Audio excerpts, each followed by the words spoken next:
اور اگر حکومت رابطہ کرتی ہے سنجیدگی کے ساتھ، بات چیت کا عمل آگے بڑھتا ہے تو ہم ویلکم کریں گے. رائٹ. جو کمیٹی فارم ہوئی ہے اس میں ابھی تک کیا پیش رفت ہوئی ہے؟ اس وقت تو کوئی پیش رفت نہیں ہے. اچھا. ہمارے علم میں آیا کمیٹی فارم کی گئی ہے مذاکرات کے حوالے سے، بات چیت کے حوالے سے. پھر کل آپ نے دیکھا کہ ڈیزل کے حوالے سے وزیر اعظم صاحب نے اچانک انہوں نے کہا کہ جی کراچی جائیے، کراچی جا کے جو ہے وہ آپ پیٹرولیم کی جو کمپنیز ہیں ان سے بات کریں اور لوگوں کو ریلیف ملنا چاہیے ہے، یہ وزیر اعظم صاحب نے کہا ہے.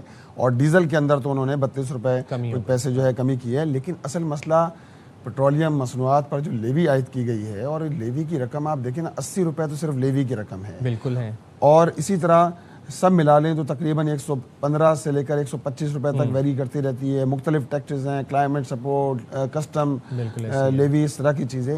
لیکن آپ دیکھیں نا کامن مین جو ہے پریشان کس وجہ سے ہے کہ ایک اسٹوڈنٹ، ایک میڈیا پرسن، ایک فوڈ رائڈر، اسی طرح ایک مزدور اگر 1 لیٹر پیٹرول ڈلوائے گا، اس کا مطلب کیا ہے کہ وہ سیدھا تقریباً 33%، 34% جو ہے وہ لیوی کی شکل میں دے رہا ہے.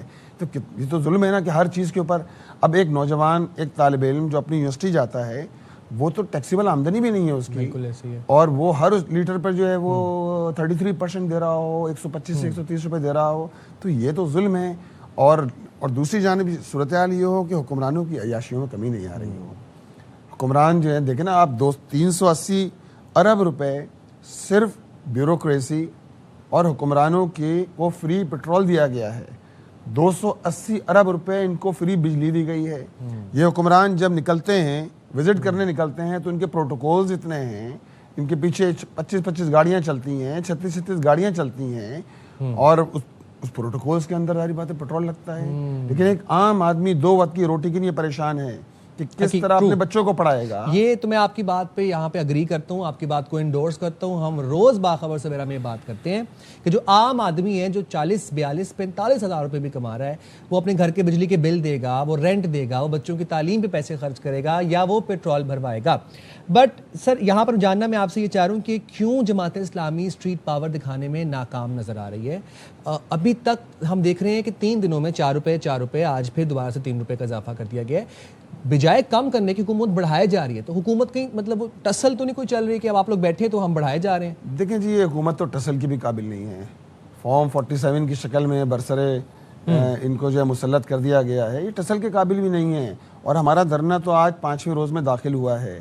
انشاءاللہ تعالیٰ یہ دھرنا، یہ تو گریجولی اٹس ٹیکس ٹائم، یہ ٹائم لگتا ہے اس کے اندر. لوگ اویئر ہو رہے ہیں، مستقل حاضری بڑھ رہی ہے. کل بڑی تعداد میں خواتین نے دھرنے کا رخ کیا تھا. آج پاکستانی برادری جسے مقلیت کہتے ہیں، ہندو، عیسائی، سکھ وغیرہ، یہ ہمارے دھرنے میں بڑے پیمانے پر شریک ہوں گے. انشاءاللہ تعالیٰ کراچی کی بات کر رہا ہوں میں، شریک ہوں گے. تو عوام اویئرنیس بڑھ رہی ہے. لوگوں کو نہیں پتا تھا. آپ کو یاد ہے IPPs کے متعلق بھی لوگوں کو نہیں پتا تھا. جماعت اسلامی نے 14 دن کا دھرنا دیا، اور 14 دن کے دھرنے کے نتیجے میں بعض لوگ سوال کرتے ہیں کہ 14 دن کے دھرنے کے نتیجے میں بجلی کی قیمت بڑھ گئی. میں آپ کو بتاؤں کہ یعنی گھریلو صارفین 8 روپے 64 پیسے ان کو جو ہے ریلیف ملا ہے.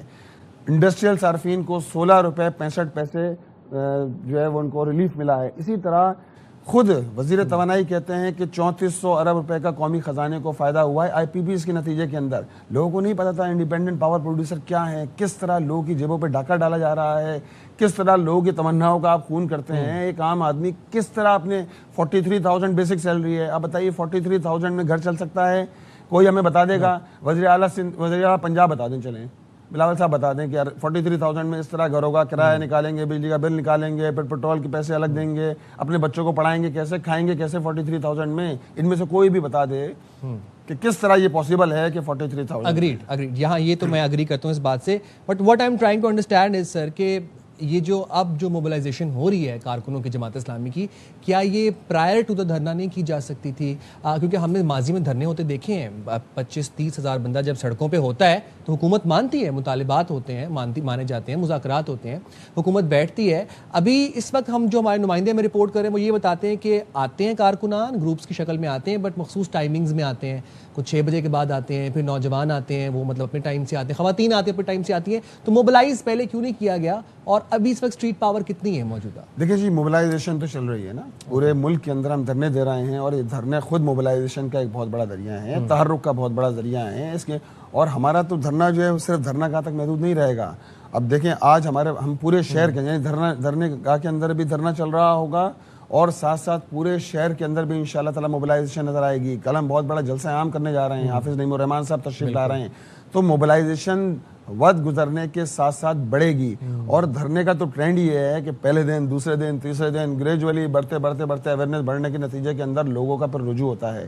اور یہ مسئلہ دیکھیں, یہ میرا مسئلہ نہیں ہے نا ذاتی, نہ حافظ نعیم الرحمان کا مسئلہ ہے, نہ صرف جماعت اسلامی کا, عام ہم سب کا مسئلہ ہے نا. جو پیٹرول ڈلوا رہا ہے وہ لیوی دے رہا ہے, اور یہ اس کو اندازہ ہی نہیں تھا کہ کیا ہو رہا ہے اس کے ساتھ. اچھا منم ظفر صاحب, اس وقت آپ کے خیال میں آپ نے بتایا کہ اراؤنڈ 180 روپے لیوی لی جا رہی ہے, اس میں پھر کاربن لیوی 5 روپے الگ سے لی جا رہی ہے, اس میں پھر ڈسٹریبیوشن مارجن ہے, بہت سی اور چیزیں, اس میں ریفائنریز کے مارجن ہے. اس وقت موجودہ پیٹرولیم پرائسز کی کیا قیمتیں کیا ہونی چاہیے تھیں؟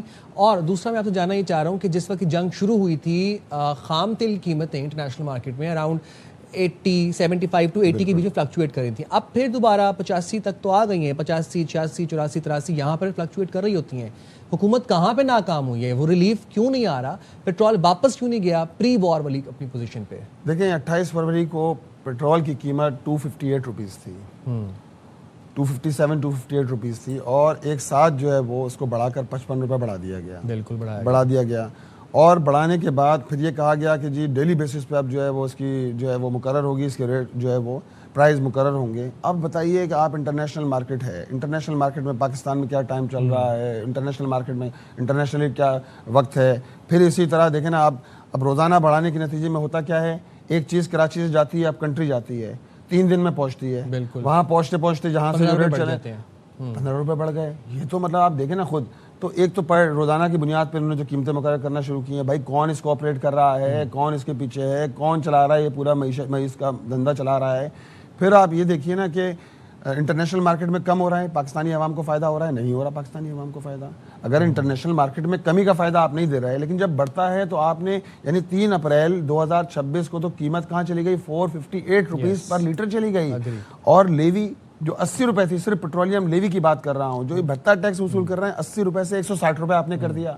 اور پھر آپ جو ہے فخر کے ساتھ کہتے ہیں کہ ہم نے پچھلے مالیاتی سال میں 1567 بلین 1566 ارب روپے ہم نے لیوی کی مد میں وصول کیے ہیں, اور اپنے ٹارگٹ سے بھی ہم نے 100 ارب روپے زیادہ وصول کیے ہیں.